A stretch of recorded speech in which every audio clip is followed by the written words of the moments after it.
So the actor's fear, the nightmare, is you're in the theater or I guess in a movie, Right. and there's nobody there. No one in the audience. Yeah. Oh. So it's like I've lost it. Like I used to attract, and then so I came in here just now and looked, and there was nobody here, and I thought, there's nobody here. No. And then Look at this, Bill. there's It's that all lineup. So it's the continual, as we all know. What's the ratings? How did we do this week? That's our life. We live by. Yes, it Right. Exactly. Okay. We all everybody in the public eye lives by. Is anybody listening? Yes. It's true. Well, your ratings are right here. That's right. It goes all the way down the hallway here and snakes around the side of the building. That's right. That's incredible. It really is. Well, Bill, we wanted to ask you, you don't have to do this. Your schedule is insane. You're on the road nonstop. What keeps you coming back to Comic Cons like this? Well, Comic Cons are really interesting for me. First of all, I guess the major thing is this morning sometime later, a little bit later than this, I'll be in front of an audience and ad-libbing, and the two of you are so accustomed to doing interviews and plowing through people who say, what was the question? What did your mother say? She just didn't say anything. And then that's the end of the answer, and you're struggling with talk to me, you know. Right. Pull things out. Pull things out, and it's a difficult art form, and it's nightmarish because your nightmare is the guy. Right. One-word answers. Yeah. Well, I don't know, maybe. And you think, my God, he's drunk, and I've got 15 minutes to fill. So, in the same way, in front of an audience, sometimes thousands of people, I do an hour on stage. I don't know what's going to happen next, and so I've evolved a kind of technique, if you will, and I get the people asking the questions to talk about, why did you ask that question, and who are you, and what do you do, why are you here? So it becomes a dialogue of exploration. Yes. And so I have fun doing that, coming to a Comic Con and doing it. So, and then in being in Lexington, Elizabeth and I have a home here. Exactly. We live, not in the last couple of years for a variety of circumstances, but we essentially live in Lexington a part of the time. Let's get you close to your horses. That's right. And the Coming in. horses and everything. So we've got a whole life going on here. So coming to Lexington is like, wow, you mean I get paid to come to Lexington? That's awesome. And you know, Bill, you're a voracious reader. I mean, and we know you're one of the most curious people that we've ever met. Yeah. Tell me, what are you reading right now, and what occupies your curiosity right now, too? Well, I've got an interesting thing happening, and again, going back to the actor's nightmare. Neil deGrasse Tyson Yeah. and I became, we bonded over his show, which I've done more than once, his podcast. And he's this erudite scientist, and it's a pleasure to talk to him. And my superficial knowledge of exploding stars and the beginning of the universe and all. So I'm able to talk to him that way. Well, I went on amounted about 2 weeks on a ship that went to the Antarctic. And Neil and I were kind of the entertainment at night. And what we would do for about 3 of those nights was sit together on stage and argue. Well, the argument takes this form. We know that there's something in the universe expanding the universe when it should be contracting.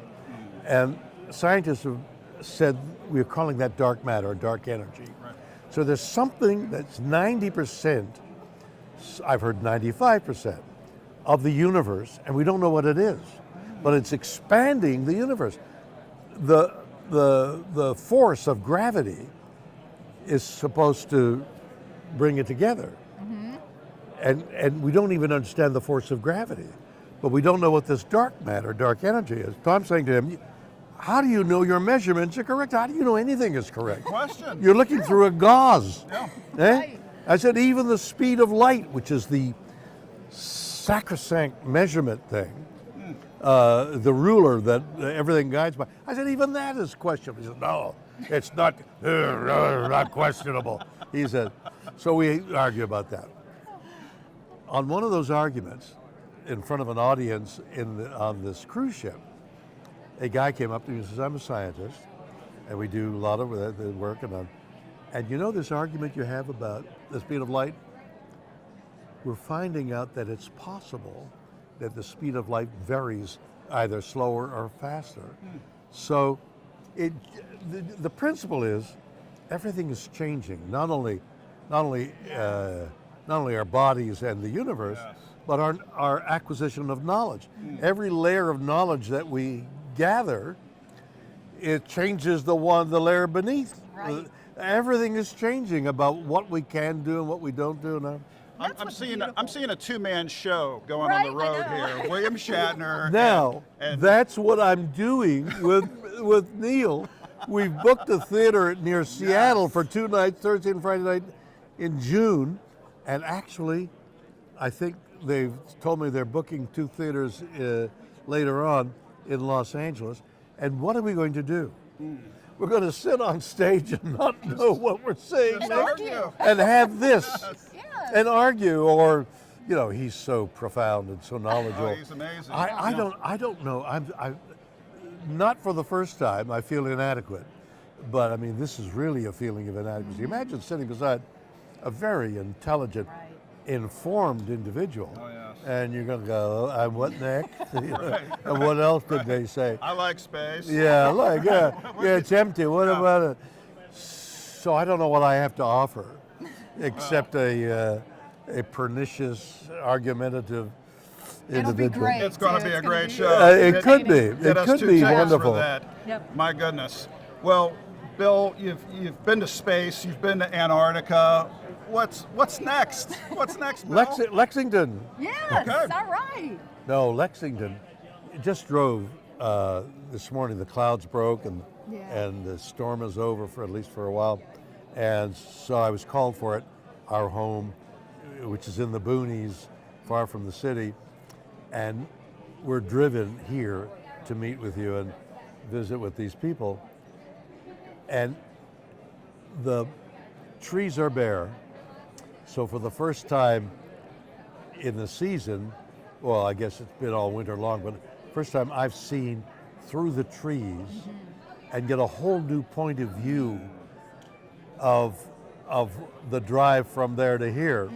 And so you see the babies that have dropped, like it's March, and the babies, the breeding season has begun, and the mares have foaled, and then you see through the farms, and you go, oh, I didn't know that house was there, because it was Yeah, we do too. and the deer are out. You could see the deer, and it's just another angle of observation of this incredibly beautiful area Oh, it really called is. Kentucky. It's very special. And we know that someone has a big boy birthday coming up in a couple of weeks. I so do. What do you hope to accomplish in your this My next accomplishment would be to ignore the day. time? Yes. I mean, after 25, when you're 24, you think, wow, I'm going to be 25 tomorrow. Right. Yeah. After that, you think, 26, I'm not sure about 47, I don't know, 58, well, I don't know, 60, no, that's enough. Don't count the birthdays anymore. That's our You're plan. the workhorse, though. You really, you're a hard worker, and I know you've got lots of things in the pipeline for this next year. All kinds of things that are happening. Well, we're on the adventure with you, Bill, and I've got to ask you this too, Bill. We're seeing a lot in the press right now, a lot in the media about rumors that you might be open to reprising your role as Captain Kirk. Yeah, no.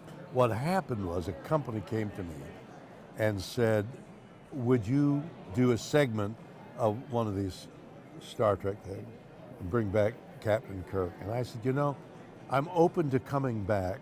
How do you explain the change in the face and the whole thing? That's a whole explanation that needs to be done. but it would have to be a show about it.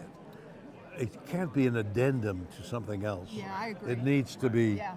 and that they haven't been able to connect with. So Yeah. if it happens, it would be great fun to imagine Yes. what happened to this character Yeah. all these years. Where did he go? What did he do? Well, there's a lot of great writers out there, There so are. that's the challenge. Well, it's an imagination, because what you're dealing with, and part of this is what Neil and I would talk about, is the question of life after death, for example.